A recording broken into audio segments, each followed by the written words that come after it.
America का इतिहास बताता है कि कम्युनिस्ट देशों से उसका 36 का आंकड़ा रहा है। कई देशों पर तो अमेरिका ने महज इसलिए जंग लाद दी क्योंकि वहां कम्युनिस्ट शासन था। इसके बाद अमेरिका ने एंटी टेरर ऑपरेशन को कैश किया। आतंक विरोधी एक्शन के नाम पर कई देशों में अपनी सेनाएं भेजी, गोले बारूद बरसाए, लेकिन इसके बाद भी अमेरिका किसी देश का मुकद्दर नहीं बदल पाया। इराक और सीरिया में आज भी अमेरिकी सेना है, लेकिन वहां हालात बेहद खराब हैं। तो क्या जो अफगानिस्तान में हुआ है वो सिर्फ एक शुरुआत है? क्या दुनिया के कई देशों में अब आतंकी सरकार बनाने जा रहे हैं? इन सवालों का जवाब तलाशती टेली सीरीज का यह एपिसोड देखिए, अमीरात strength of terror brigade. 21 January 2021, Baghdad, Iraq.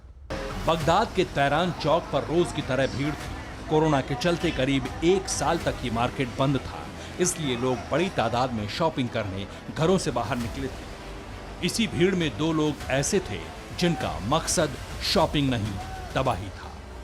एक शख्स चिल्लाया कि उसके पेट में तेज दर्द हो रहा है। मदद के नाम पर कुछ लोग उसकी तरफ बढ़े, लेकिन पेट दर्द का नाटक कर रहे शख्स ने डेटोनेटर का बटन दबाया और खुद को उड़ा लिया। बम धमाके के बाद अफरा तफरी मच गई। कुछ लोग घायलों को बचाने के लिए तेजी से जमा होने लगे।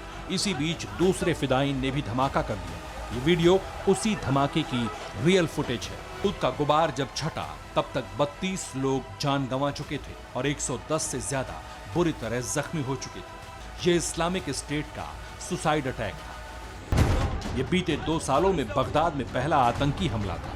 इसके 6 महीने बाद 19 जुलाई 2021 को बगदाद के सदर इलाके में सुसाइड ब्लास्ट हुआ। 30 लोग मारे गए। इन 2 हमलों से एक चीज तो साफ थी, इराक में आईएसआईएस न सिर्फ जिंदा है बल्कि वो बगदाद की हुकूमत को चैलेंज भी कर रहा है।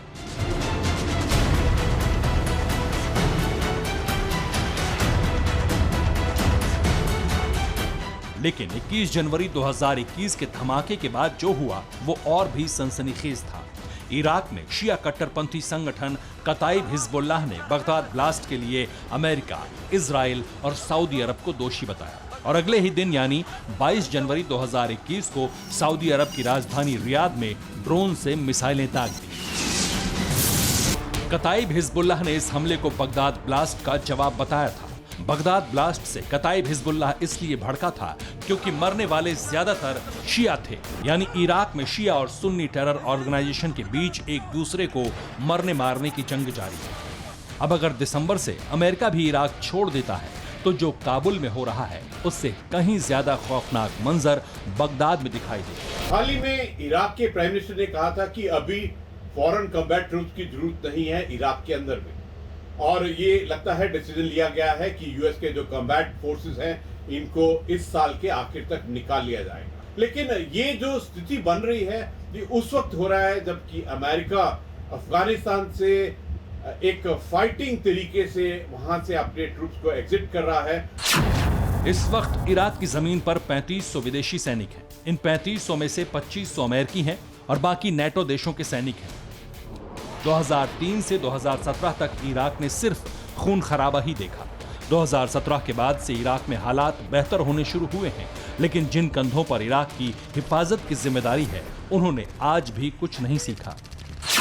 एक इंटरव्यू में इराकी सेना के प्रवक्ता येहिया रसूल ने कहा कि इराक को अमेरिका और बाकी मददगार देशों से ट्रेनिंग, हथियार और खुफिया इनपुट चाहिए। हम ये नहीं चाहते कि इराकी जमीन पर विदेशी सैनिक बंदूक थामे दिखें।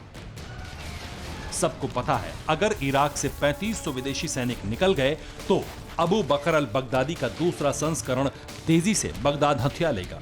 इराक की सेना में वो दम नहीं जो गला काट कर फुटबॉल खेलने वाले दरिंदों से मुकाबला कर पाए। इस्लामिक स्टेट का खुरासान मॉड्यूल जब तालिबान के लिए सिरदर्द बन चुका है तो भला इराकी सेना की क्या हैसियत है? तालिबान के पास आईएसआई जैसी खुफिया सीक्रेट एजेंसी का फुल सपोर्ट है, अमेरिकी हथियार हैं, रूसी टैंक हैं और लोकल सपोर्ट भी है। इसके बावजूद 5 साल पुराने एक गुमनाम टेरर ब्रिगेड को नेस्तनाबूद करने में तालिबान के पसीने छूट रहे हैं। ये संकेत है कि अभी तो आतंक की हॉरर स्टोरी शुरू ही हुई है।